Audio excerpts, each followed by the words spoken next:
Compañeros. Ahora la etapa actual que estamos viviendo. Fíjense que en esta etapa, desde la etapa anterior, etapa contemporánea, pues ya comenzaron a predominar enormes empresas que dominaban el mercado internacional y se le llaman las empresas transnacionales. Estas siguen prevaleciendo en la etapa actual. Y estas empresas, pues, impulsaron mucho la ciencia, la tecnología. En los estados también han propiciado la investigación, la inversión en investigación y desarrollo, y se ha dado una revolución tecnológica muy importante. Es decir, y entonces, por ejemplo, se han tecnificado y facilitado la comunicación, desarrollado la informática, los ordenadores, los chips, etcétera. Toda esta microelectrónica se desarrolló grandemente desde finales del siglo pasado. Eh, Ahora, esta tecnología, por supuesto, se aplicó en la producción. Entonces, las máquinas ahora son muy eficientes, muy tecnificadas, automatizadas. Casi la producción se automatiza en estas empresas. Ahora, en la medida que se incrementa la tecnología, pues se reduce el número de, de trabajadores directos, de obreros que fabrican los bienes. Se necesita mucha menos gente porque las máquinas hacen casi todo el proceso. Entonces, las, las, las fábricas se redujeron también bastante y ya no eran las enormes fábricas de la etapa, que no son las enormes fábricas del siglo pasado, antepasado, el siglo pasado fue el 20. No, siglo pasado el 20, estamos en el 21. Desde el siglo XIX y el siglo XX. Entonces, ahora son talleres más pequeños, son fábricas más pequeñas, con mucha tecnificación y donde el conocimiento es muy importante. Se necesitan trabajadores, pues, proactivos, e iniciativa. eh, por ejemplo, los trabajadores que hacen esas maquinarias modernas, las computadoras, las que hacen los programas, las aplicaciones, los que le dan servicio a esta maquinaria, quienes los manejan también, son trabajadores eh, muy tecnificados, son trabajadores con un nivel de conocimiento bastante amplio. Por eso ahora se dice que estamos en la sociedad del conocimiento. Esto es lo que caracteriza a la etapa actual. Ahora los contratos laborales son muy flexibles, los medios tiempos, ya no hay contratos estables a largo tiempo, son de muy corto tiempo. Eh, También está el trabajo el lejano, el teletrabajo, el trabajo en la casa, etcétera. O sea, hay mucha diversificación también en las relaciones laborales hoy en día. Entonces, esto es lo que caracteriza al capitalismo de hoy en día. Diríamos que las fuerzas productivas se han desarrollado considerablemente y se siguen desarrollando en el sistema capitalista. Cualquier duda, por favor, pueden plantearla. Ahora, ahora vamos a hablarles de los aportes, de las teorías, de las ideas que han desarrollado ya la teoría económica. Vamos a hablar de la formación del objeto de estudio de la economía en el capitalismo.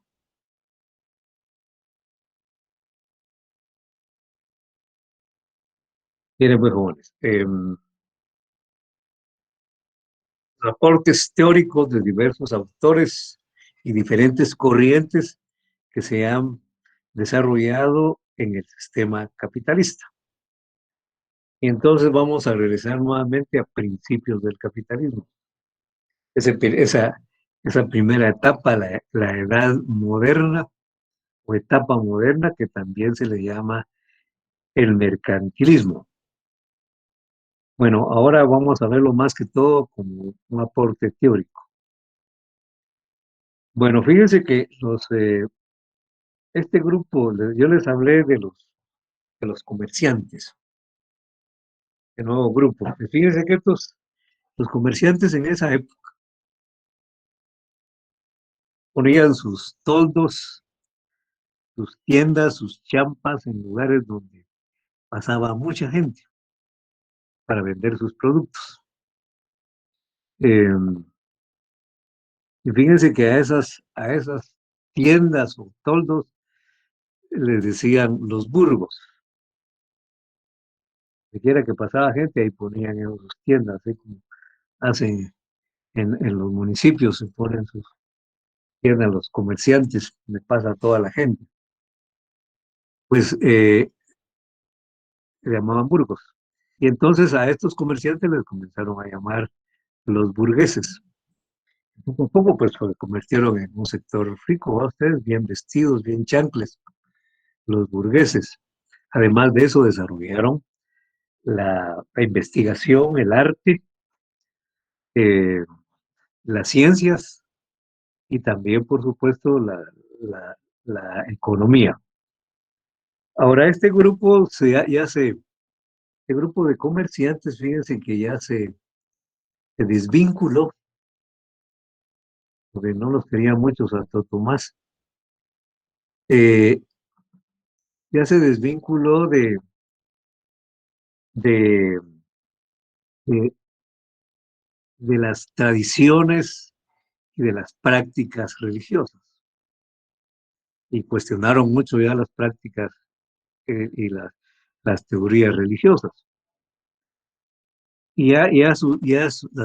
Nuevas teorías, nuevos planteamientos en las diferentes disciplinas ya no tenían esa influencia religiosa, moral, que tuvo durante la Edad Media y durante la Edad Antigua. Igual fue en la, igual fue en la economía. ¿Recuerdan ustedes que Aristóteles decía que aquellas actividades que buscan la riqueza, la acumulación de riqueza, son antinaturales? Y Santo Tomás también sancionó mucho este tipo de actividades. Ahora ya no. Por ejemplo, este autor francés, Antonio de Montretien, o Montretien, que tiene tilde en la E, publicó una obra llamada Tratado de Economía Política.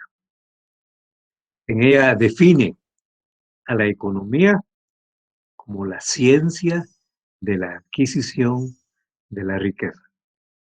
Ahora la economía se convierte precisamente en la ciencia de la adquisición de la riqueza. Pero dice algo más, que es que debe ser de interés del Estado y de la familia, es decir, de la iniciativa privada. Es algo que debe de ser de un interés estatal, así como lo es también de la iniciativa privada. Y es que en esta época se están formando muchas manufacturas, muchos comercios, y todos ellos necesitan del apoyo del Estado. Le piden estos teóricos de esta época que se le llaman los mercantilistas, eh, necesitan el apoyo del Estado. Entonces, como doctrina económica, fíjense que prácticamente fueron los mercaderes quienes desarrollaron las teorías económicas de esta época, los comerciantes. Y por supuesto, estas teorías reflejan el punto de vista de ellos, reflejan el criterio de estos comerciantes, los intereses de estos comerciantes. Y a esta doctrina que desarrollaron los comerciantes se le llama el mercantilismo. Y las principales características del mercantilismo son las siguientes. Primero, pues le teorizaron mucho acerca del comercio y del dinero. Ahora, fíjense que ellos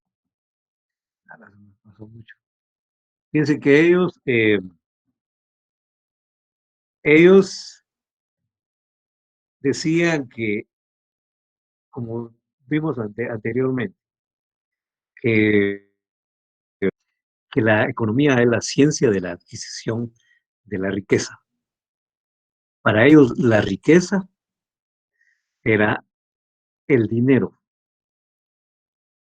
Y el dinero en esa época era metal precioso.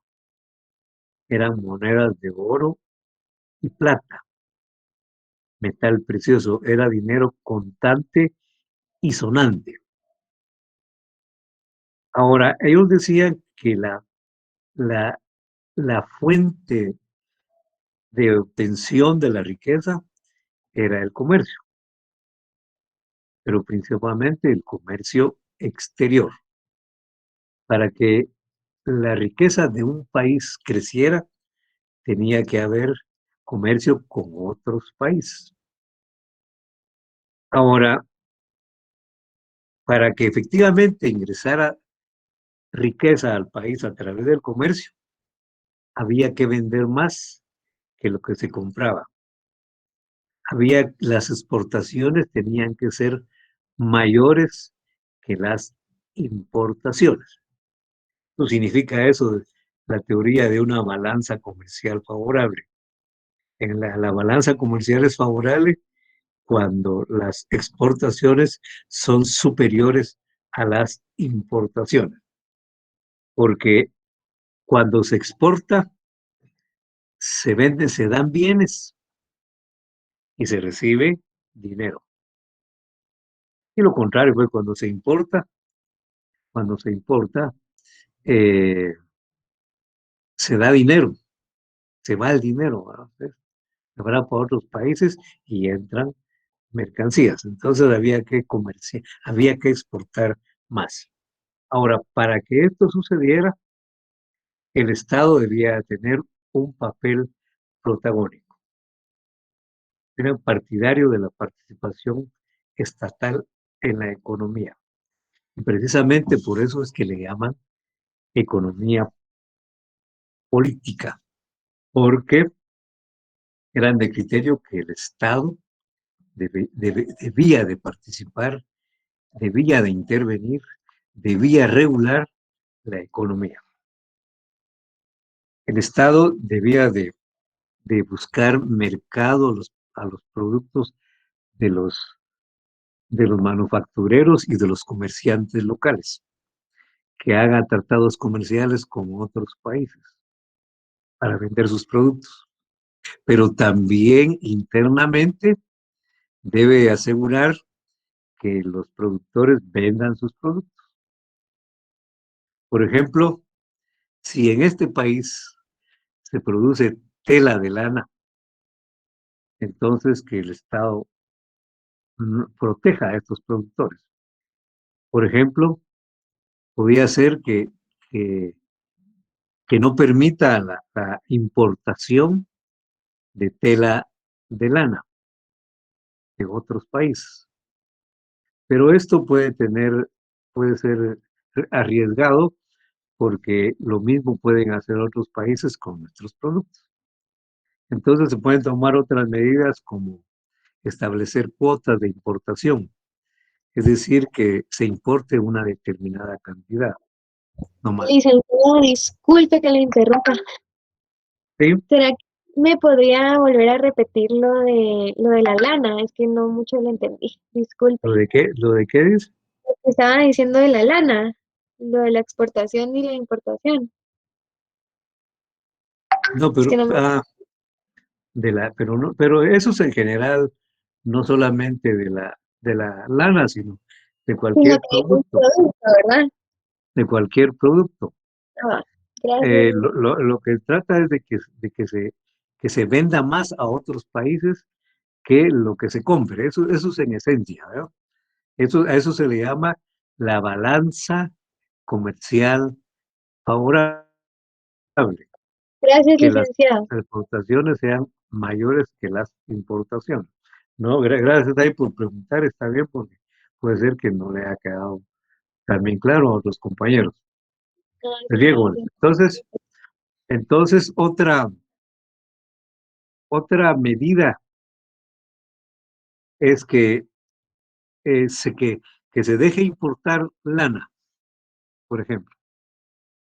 Que se deje importar, por ejemplo, lana. Si aquí se produce lana en este país, pues que se deje que se importe lana, pero que se establezcan aranceles a esa lana importada. El arancel es un impuesto que se debe pagar en el momento que la mercancía ingresa a la aduana nacional. Y entonces, el precio de importación más el arancel hace que el producto importado tenga un precio mayor que el producto nacional. Y ese es el objetivo del arancel, hacer más caros los productos importados. Entonces eso hace que la gente, pues, si bien quiere productos importados, pues tiene que pagar más que el producto nacional. Entonces, de esa manera se asegura que el producto nacional se venda porque el otro resulta más caro. Estas son las llamadas medidas proteccionistas. Bueno, entonces, además de eso, fíjense ustedes, además de eso, para que los productores nacionales puedan vender sus productos en el exterior, los productos nuestros deben de ser competitivos, deben de tener un precio bajo. Y para eso, fíjense, el Estado le solicitaban al Estado que les asegurara costos bajos. Entonces, por ejemplo, el Estado fijaba precios a las materias primas y prohibía que se exportaran materias primas para que fueran abundantes internamente y no subieran de precio. Por otro lado, también le fijaba salarios máximos a los trabajadores, que eran salarios bajos, o sea, de aquí para abajo. Eh, y por otro lado, también para que los trabajadores no presionaran por aumentos salariales, pues también los alimentos tenían precios bajos fijados por el Estado y que no se exportaran materias primas para hacer alimentos, para que las materias primas fueran abundantes, baratas y los alimentos fueran también baratos. Pues miren cómo el Estado interviene en todo esto. Un Estado que está presente en la actividad económica. Ahora, también le pedía que además de ser baratos, tenían que ser buenos. Entonces el Estado también controlaba la calidad de los productos que se hacían en las manufacturas. Ahí tenían sus fiscales viendo la producción en, eh, en, la, en las fábricas. Bueno, esto es lo que caracterizó a, a los a este periodo, una gran intervención del Estado e intervino en la economía grandemente. Ese es el mercantilismo. Ahora vean, sigamos.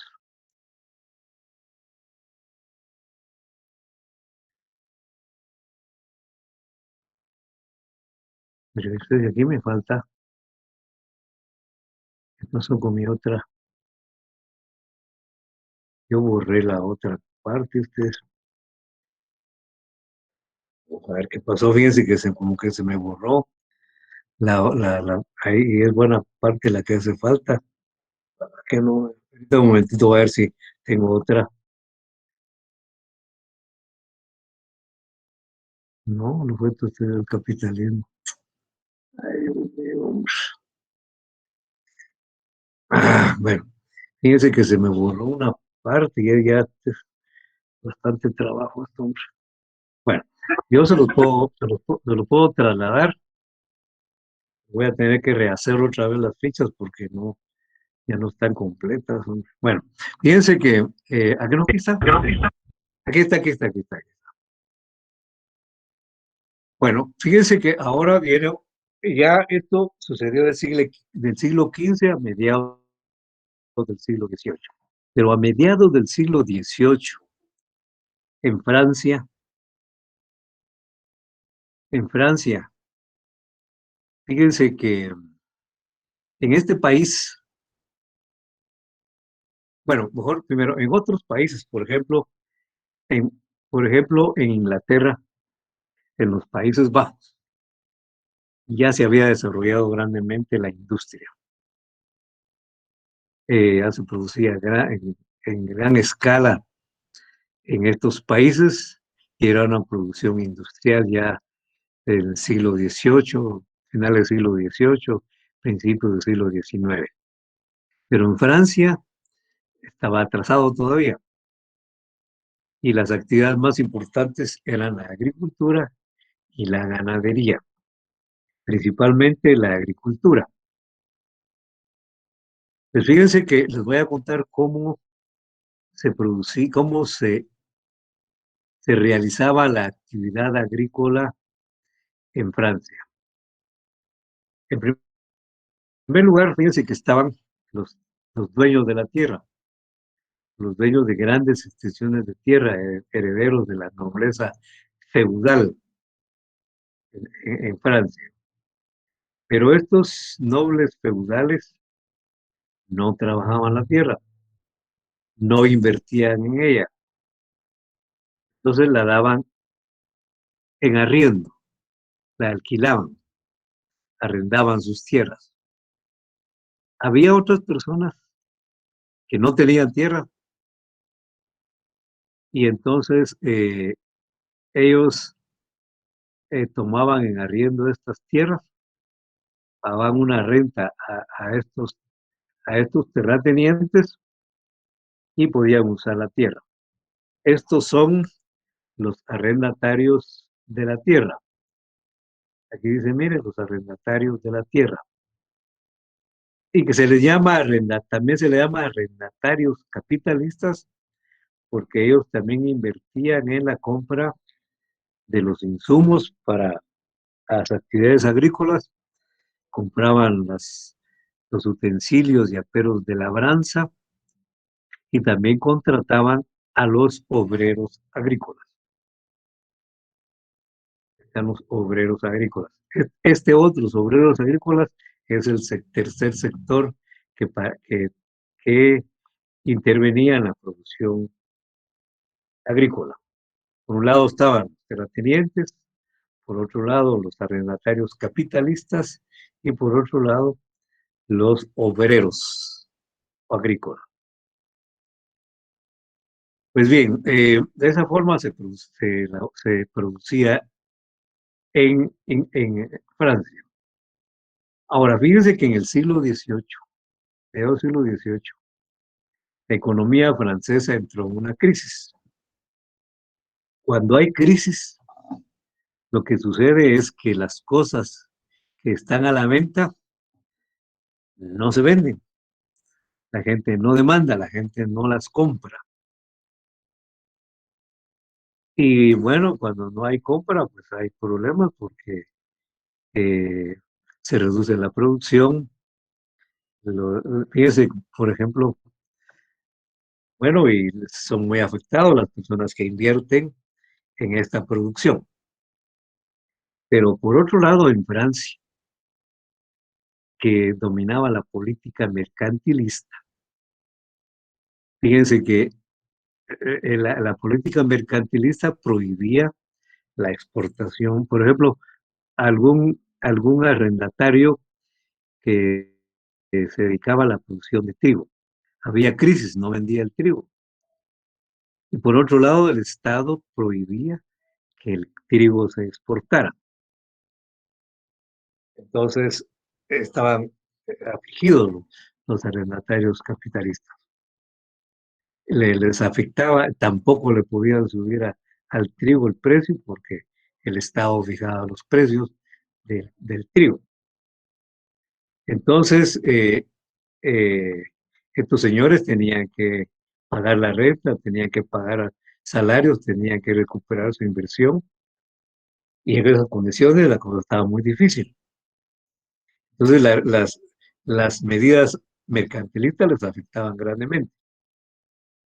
Y entonces los representantes de estos arrendatarios desarrollaron una teoría que se llama la fisiocracia. Pues bien, ellos dicen, miren lo que dicen los fisiócratas. Miren, fíjense que dice, miren, no es cierto que la riqueza se cree en el comercio. En el comercio lo que hay es una compra y venta, pero quien realiza una compraventa y quienes realizan una compraventa, por ejemplo, uno da una mercancía y otro da dinero, pero en ese acto no se está creando nada, solamente hay un cambio y tiene razón, en ese sentido tiene razón. Entonces, la riqueza, dice, no se crea en el comercio. Y dicen, miren, y tampoco se crea la riqueza en las manufacturas, porque en las manufacturas únicamente se cambia de forma a las cosas ya creadas. De donde viene la riqueza que se utiliza en la economía, en las fábricas, esa riqueza viene de la tierra, de la naturaleza. Y efectivamente, todas las cosas que se utilizan en la economía inicialmente vienen de la naturaleza. Entonces, tiene razón los fisiócratas. Entonces, dicen los fisiócratas, bueno, la riqueza viene de la tierra. Ahora, la actividad agrícola sí multiplica esa riqueza que viene de la naturaleza. Pero los que nos dedicamos a la agricultura no queremos que el Estado nos proteja. No, lo que nosotros queremos es que el Estado nos deje trabajar. Por eso dice el eslogan de los fisiócratas, dejad hacer, ¿eh? Dejad hacer. En francés es laissez-faire, dejad hacer. No, lo que nosotros queremos, dicen los fisiócratas, es que el Estado nos deje comerciar libremente, que podamos importar y exportar libremente. Es lo que nosotros queremos. Fíjense, dicen ellos, eh, si todas las cosas vienen de la naturaleza y que se utilizan en la economía, entonces en la economía deben regir las leyes de la naturaleza. La economía debe moverse como se mueve la naturaleza. ¿Y cómo se mueve la naturaleza? Pues sola, providencialmente se mueve la naturaleza. Igual debe ser con la economía, igual debe ser. Si en la naturaleza interviene el hombre, altera el funcionamiento de la naturaleza. Lo mismo sucede en la economía. Si el Estado interviene en la economía, altera el normal funcionamiento de la economía. Cuando fija precios, está alterando el normal funcionamiento de la economía. Si prohíbe importar y exportar, también. Se está regulando el mercado de trabajo, igual. No, el Estado no debe de intervenir en la economía. lo que ellos quieren es libertad, libertad del empresario ante el Estado. Y dice, e incluso ni impuestos debe cobrar el Estado. Quizás el único impuesto que debiera cobrar el Estado es el impuesto a la tierra. ¿Por qué estos señores dueños de la tierra si no hacen nada? No trabajan la tierra, no arriesgan invertir en ella, pero sí cobran cada fin de mes su renta, ¿no? Ustedes, entonces, ese quizás debía ser el único impuesto que debía existir. Eso es lo que dicen los fisiócratas. Y aquí comenzó la idea de la libertad económica, que se difundió rápidamente en todo el mundo capitalista. Y por supuesto ya se comenzó a abandonar la política mercantilista de intervención del Estado. Cualquier pregunta, jóvenes, la pueden hacer. Bueno, ahora vean, ya se me. Ahora vean,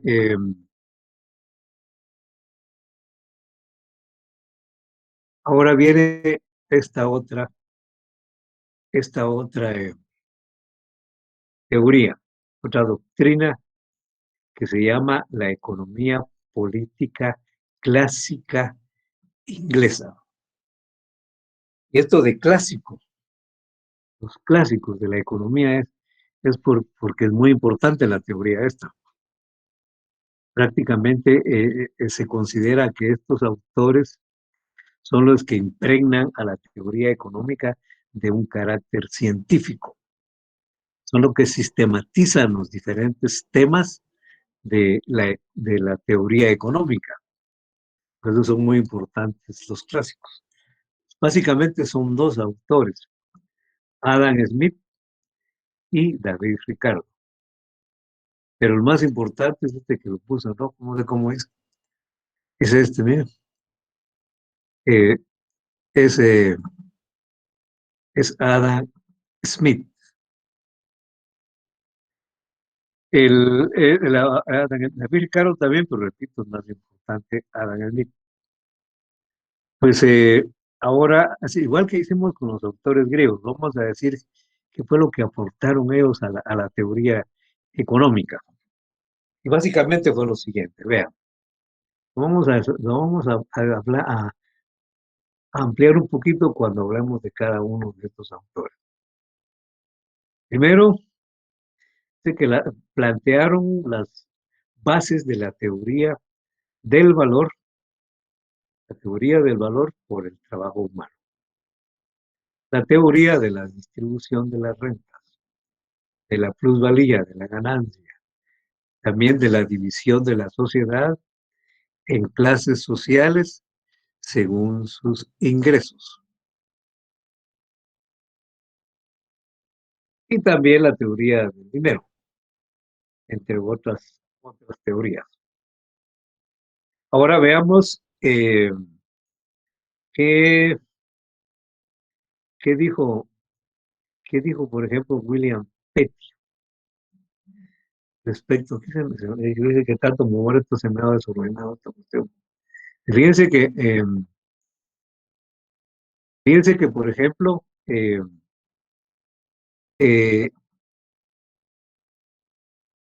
este señor, William Petty, es un antecesor de Adam Smith. Pues bien, fíjense que él sacó sus aportes teóricos de los aportes teóricos los sacó de, de un registro que él llevaba de las actividades económicas. Le gustaba apuntar con datos a las diferentes actividades económicas. Por ejemplo, cuánto tiempo se iba a producir un artículo, los comparaba, cuántas raciones se llevaba para producir una casa, cuántos trabajadores, luego con trabajadores y raciones de comida.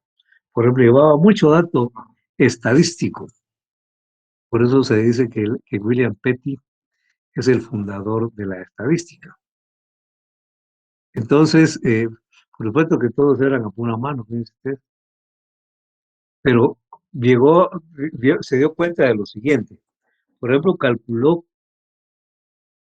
en promedio cuánto tiempo se llevaba a producir un quintal de trigo en su época. Y también calculó cuánto tiempo se llevaba producir dos monedas de plata de determinado tamaño y peso. Y se dio cuenta que un quintal de trigo llevaba al mismo tiempo que producir esas dos monedas de plata, ¿viste? Exactamente el mismo tiempo. Y sucedía que también en su tiempo un quintal de trigo se vendía por dos monedas de plata de este tamaño, ¿viste? Y esto es muy importante, eso es muy importante. Porque va a servir no solo para él, sino para otros aportes anteriores. Fíjense que William Petty dice que tienen razón los fisiócratas al decir que la riqueza viene de la naturaleza. Es cierto, pero dice, pero también el trabajo crea riqueza. El trabajo, dice, no solamente el trabajo agrícola, el trabajo. Porque ya en la época de él, este señor es inglés, estos tres señores son ingleses. Porque ya en su tiempo en Inglaterra ya había muchas industrias y ahí se producía ya mucha cantidad de artículos. Había muchos trabajadores en esas industrias. Hay muchas cosas que sin el trabajo del hombre no se pueden, no se pueden, no se pueden utilizar. Entonces, también el trabajo crea riqueza. Bueno, ahora el trabajo, bueno, ahora Adam Smith es también del mismo criterio. La obra de Adam Smith se llama Investigación acerca de la naturaleza y causas de la riqueza de las naciones.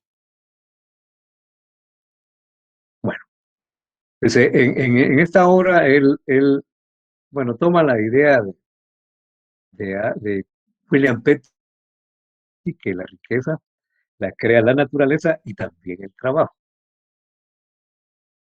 Y la división del trabajo incrementa más esa, esa producción de riqueza a través del trabajo. Entonces, vean, dice él lo siguiente, mire, eh, las cosas que vienen de la naturaleza, sin que intervenga el ser humano, sin que haya trabajo del hombre, entonces esas cosas no tienen valor. Por ejemplo, el aire que respiramos. El aire es muy útil, no podemos vivir muchos minutos sin aire, pocos diría yo, sin aire, pero no tiene valor. El aire no se puede comprar y vender, no tiene precio. Y no tiene precio porque no tiene valor. En cambio, ya el aire, ya puesto en un cilindro, ya eso sí ya tiene valor. Ese sí ya y bastante valor, ¿no? Es caro, sobre todo ahora que hay mucha demanda de cilindros de oxígeno para curar para dar tratamiento a los enfermos de coronavirus.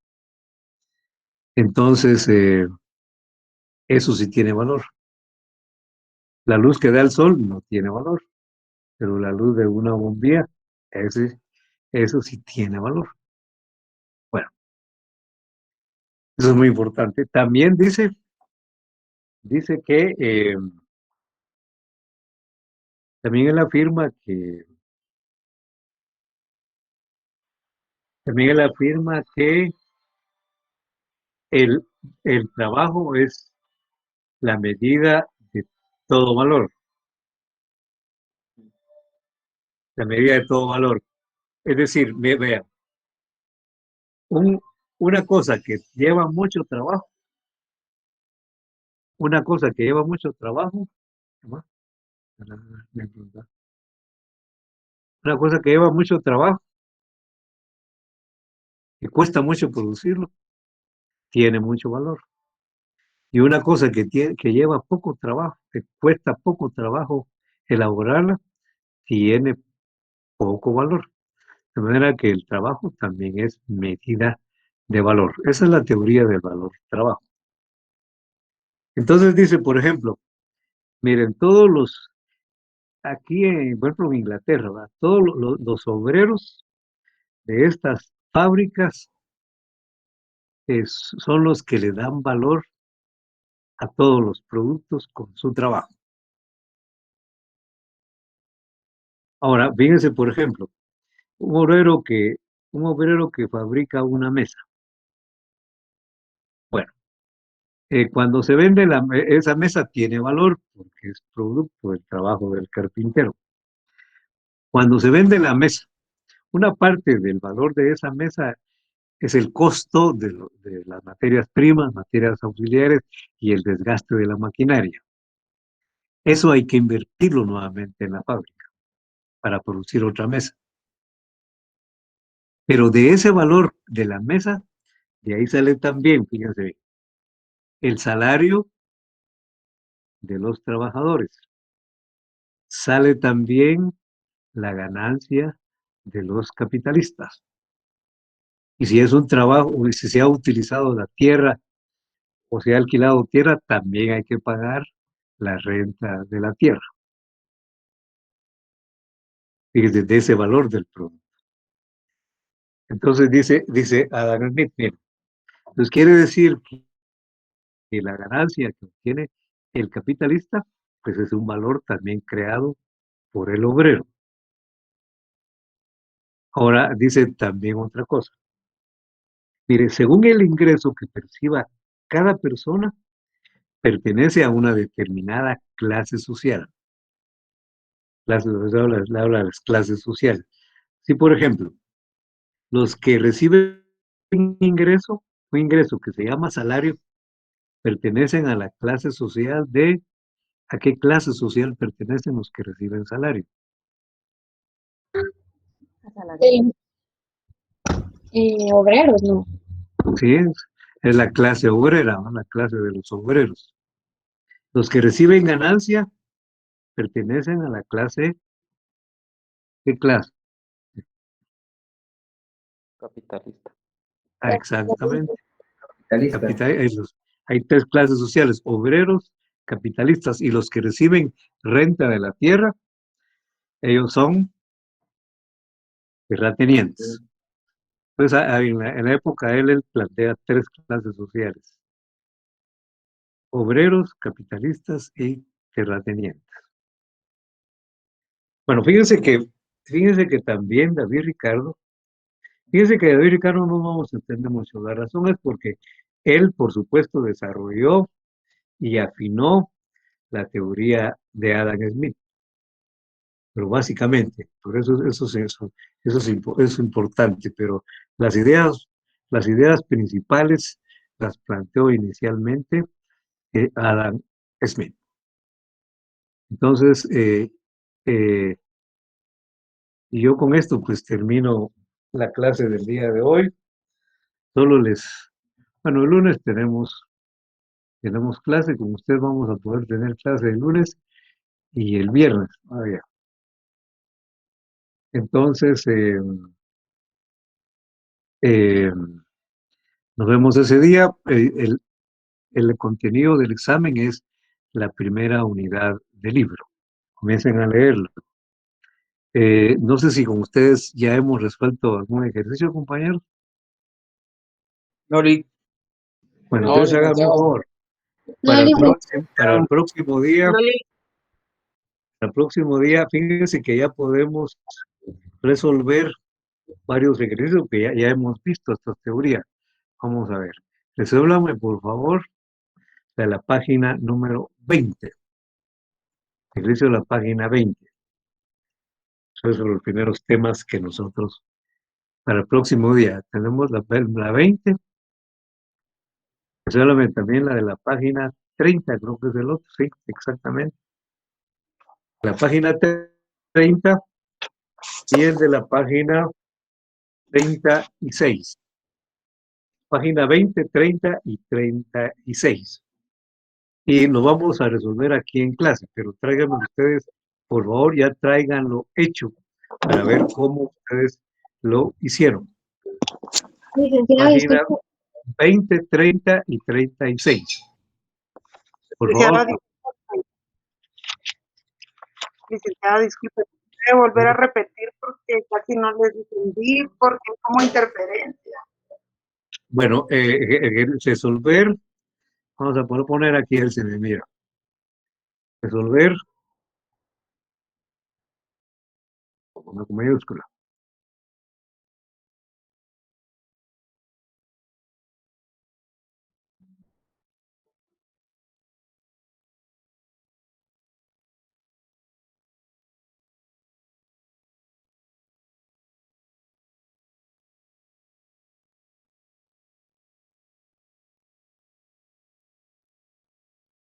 El próximo día. Y lo vamos a resolver aquí en clase, pero quiero que ustedes ya me lo traigan ya lleno, ¿vieron? En aquí en su libro pueden hacerlo. Si quieren lo hacen con lápiz para poder corregirlo después y a ver cómo le salió. En su libro lo pueden resolver. 20, 30, Licenciado, ¿sí? disculpen, ¿hasta qué tema es que viene en el examen, en el primer examen? El examen es toda la primera unidad y llega hasta la página 84. Ah, bueno, gracias, licenciada. Para servirle, señorita. Bien, compañeros, yo me despido de ustedes por esta noche. Les deseo feliz fin de semana. Cuidémonos y que todo les salga bien. Muchos éxitos en sus exámenes. Buenas noches, licenciado. Gracias, licenciado. Feliz noche. Gracias, Feliz licenciado. Feliz noche. muy buenas noches, compañeros. Feliz Me cuidan noche, mucho. licenciado. Muy buenas noches. Muy buenas noches. Feliz noche, licenciado. Muy buenas Feliz noches. noche. Se me Feliz cuidan noche, mucho, licenciado. compañeros. Ya están entrando los de la siguiente clase. Bueno, me cuidan mucho, compañeros. Feliz fin de semana y a estudiar. Gracias, licenciado. Buenas noches.